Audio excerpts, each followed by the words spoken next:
forward, I see a situation where the Kavirondo politicians, by saying the Kavirondo politicians, I mean every politician from the Kisii nation, from the Luo nation and the Luo nation, they are going to regret what they are doing today. I can tell you they are going to regret what they are doing today, because we are just but making a dictator in the offing. William Ruto is going to be the greatest dictator in Africa ever seen. If we support this, then William Ruto is going to be the greatest dictator. If Rigathi Gachagua goes home, I'm telling you, then the next to be ready is someone by the name Moses Wetangula. He should be very, very, very, very ready, because this is a government that is out on blemishing people and ensuring that any potential threat is swept out. Gachagua is out. I'm telling you, even the flower girl called Kindiki is going to be out very soon. Very soon we are going to have Wetangula out and any other possible person out. And before you know it, in 15 years' time from now, we are going to have Nick Ruto as maybe the commander-in-chief of the armed forces. We just saw the daughter of the president the other day being paraded somewhere that she's doing something with the military. And I would just wish to just categorically state on the recent happenings that we have had in our country. Yeah, today we have one person being castigated morally, on a moral line, because it's believed that he's the one castigating or bespattering all manner of tribal cards in the name of Rigathi Gachagua. But there is nothing really different that he has done so far. What we just have to put into focus is, let's be very honest and try and ask ourselves, whenever we are in an electioneering period, whenever we bring someone on board, whenever we craft coalitions in our country called Kenya, right from the year 1992 to date, everything has been based tribal. When we were talking about, like in the year 2022, when we were talking about Raila merging up with Kalonzo, what did we mean? Politics is about numbers. We talk about matrix here. We believed that Kalonzo was going to come on board with the Kamba votes.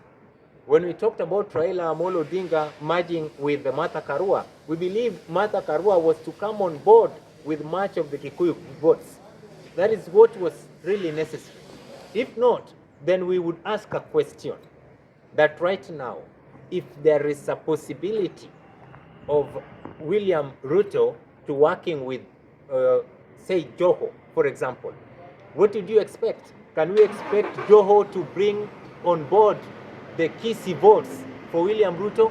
Or do we just expect the coastal votes to come with Joho? So that is the reality of our politics today.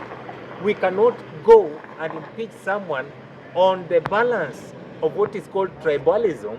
Well, when we were really conversing to these MPs, seeking for their support to host out Gachagua, there was that arena of meeting up with these parliamentarians in cahoots, in small caches, and ensuring that they are regional. We had MPs from Mount Kenya being met at a particular location where they met together, they spoke their language, and they summed it up to kick out Gachagua. In Luo Nyanza, the same Luo Nyanza MPs were brought in a certain cache in a given hotel, and they were spoken to in Luo dialect, and they really understood their role in the house to kick out Gachagua. So you cannot use a tribalistic means to kick out someone from power, all painting him, bespattering the word he is tribal for talking about Mulema. It is very, very wrong. And let us be very objective on this. We truly believe that this is somehow like a psycho-tampered. Why are we saying it's a psycho-tampered? We're saying it's a psycho-tampered because we know very well that there are much more important issues to be discussed in this country as we speak. Just the same way Babu Wino puts it today. We do not have to go to parliament to discuss non-issues. Because put it on 4. We have Adani here, taking over everything of our country. We have read the Adani deal back to back, one page after the other. And we've come to realize that for 30 good years, a country as sovereign as Kenya, a country that is standing tall in the Horn of Africa, is not going to have control over what gets into its country and what exits out of Kenya for the next 30 years. It's not possible. The Kenyan government is not going to control whatever gets in or out. We are putting Kenya to be a drug smuggling zone. Do we want to put Kenya to be an area where we deal in organ harvesting and the rest? For the next 30 good years, we are going to have Adani run our airports. And we know very well that we are going to really lose big because, for one, we know that the Asian rates are always really soaring high. Kenya is going to lose much more of its airlines to neighboring countries. Look at what is happening in Tanzania. As we are really much engrossed on selling this thing to Adani, the airport, our airspace we are selling to Adani.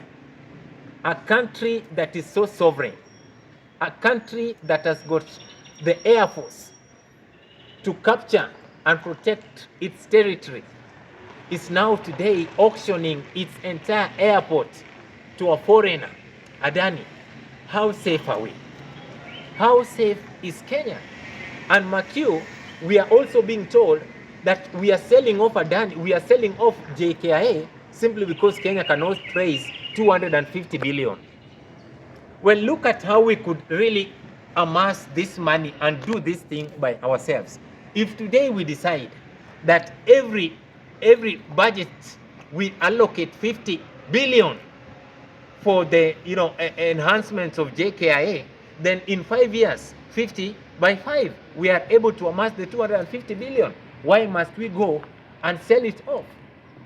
And then we are being told from whichever contract they signed that 7 years, for 7 good years, Adani is going to manage JKIA the way it is without any other kind of renovation being done. They are managing it the way it is for 7 years. Still looking on how to get the money. But me, I've only calculated to you how we are able to accumulate the 250 billion in 5 years to be able to make our airport look great. Why do we have to lease it off to Adani for 30 years? And then in this period of 30 years, for 7 good years, they are going to deal with JKIA the way it is. And yet, we are able to get this money in 5 years. What is taking place in our country? So, as we are soaring deeper onto both the political issues that are really bewildering this nation and also on the balance of financial freedom, the economic justice that so many young people in this country died for in the month of June, the year 2024, we want to say that the room is now open. We are very much grateful for the several petitions in court today. And we are also happy that the High Court pronounced itself that there are going to be a bench that is going to attach itself, engross itself fully on matters pertaining the impeachment of Deputy President Rigathi Gachagua. And I can tell you from where I sit today that Kenyans are really making the biggest mistake of their lives. And to the Gikuyu nation, I thought you would learn your lesson from not listening to Uhuru Muigai Kenyatta, who spoke to you in your own language. Today, you've ganged up again, switching the gears onto one of you called Rigathi Gachagua, impeaching Rigathi Gachagua on baseless accusations. And I tend to believe that we have all the 11 points going to be taken to the Senate, and this was done strategically because they know that the Senate is a place, it's a house of reason where Gachagua is going to be given his own time to actually also propel his reasons. And that is the reason why we believe that at the Senate, there's going to be a vote that is going to be cast on every other allegation. And for Gachagua to go through all the allegations and impeach, it's very difficult for now. That is the reality, even through the Senate. Though I know that the Senate, this is your greatest time to prove to the parliamentarians that you are the highest lawmaking organ in this country. You, the Senate, it is your time now to prove that whatever was done by the parliamentarians is just but a booby prize in the offing. So the booby prize that is going to give to the members of parliament is something that should shame them. Try to capture these matters one after the other in a very, very nice way. And that is the only position that Kenya can find its way into the trajectory onto where we are supposed to be. We cannot be in a country where both the opposition and the government are truly working in cahoots on ensuring that the Kenyan populace are seriously deprived of all that they have to win as Kenyan populace. That is really not in order. And as we put it, moving forward, I see a situation where the Kavirondo politicians, by saying the Kavirondo politicians, I mean every politician from the Kisii nation, from the Luo nation and the Luo nation, they are going to regret what they are doing today.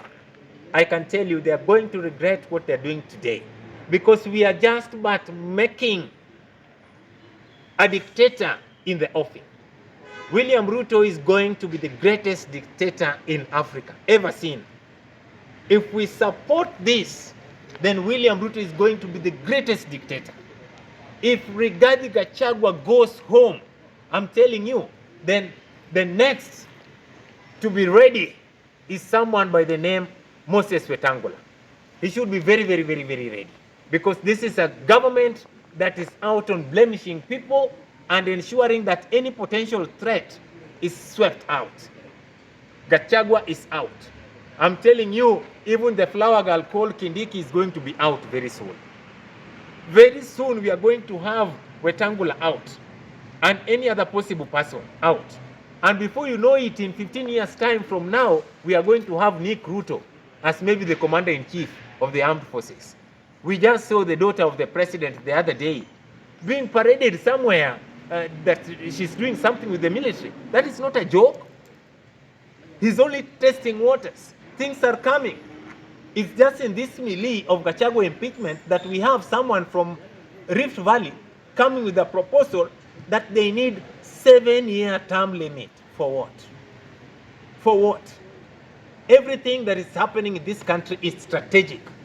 When you talk about changing the laws of the parastatals, the leasing, the buying, the selling, this has been done by our parliamentarians, and it has been done specifically to ensure that we are deprived of our national treasures. Today, by the time William Ruto is out, no one will be asking about KICC. No one will be asking about Ketraco. It is gone to Adani. No one will be asking about any other parastatal in this country. So why are we changing laws to befit the aggrandizement of someone who is in power? Why are we really doing that? It's really abnormality. We cannot take it lying down anymore. Because, come to think of it, right now, we even have another law that gives the executive powers that they can edge out the legislature, the provisions that have been put in place by the legislature. Why are we doing that? Why should we thin all our parliamentarians into a flexible number of 20 to be used by the president? Why? We have everything in full. Right now we are aware that even the mobile transaction that is happening on M-Pesa, the other time we were complaining about Safaricom, and we told Safaricom clearly that you are messing up with our data. There seems to be a way that you are maneuvering to ensure that you collect our data with other agencies. And it is now coming out clear that all our data with M-Pesa, Safaricom, have been shared with KRA. I mean, why are all these things happening and there's no public participation? For example, why is it happening? And that's the reason why we are telling every person, including Safaricom, that things change. In the year 1995, Kodak was a company that was employing over 260,000 people, and up to 93% of photos taken worldwide were taken by Kodak, and they thought that they had the best in the world. Same to you, Safaricom. All that you choose to do with this regime, being to bed with this regime, will not take you anywhere. Luckily, we've got Starlink, and everything is gonna be better. We have to stand up and set our right foot forward for our country. It is one thing that we have to do. Che Guevara, who really fought for Bosnia for years and never succeeded, left a mark. We are really leading on this space to leave a mark. Thank you. I think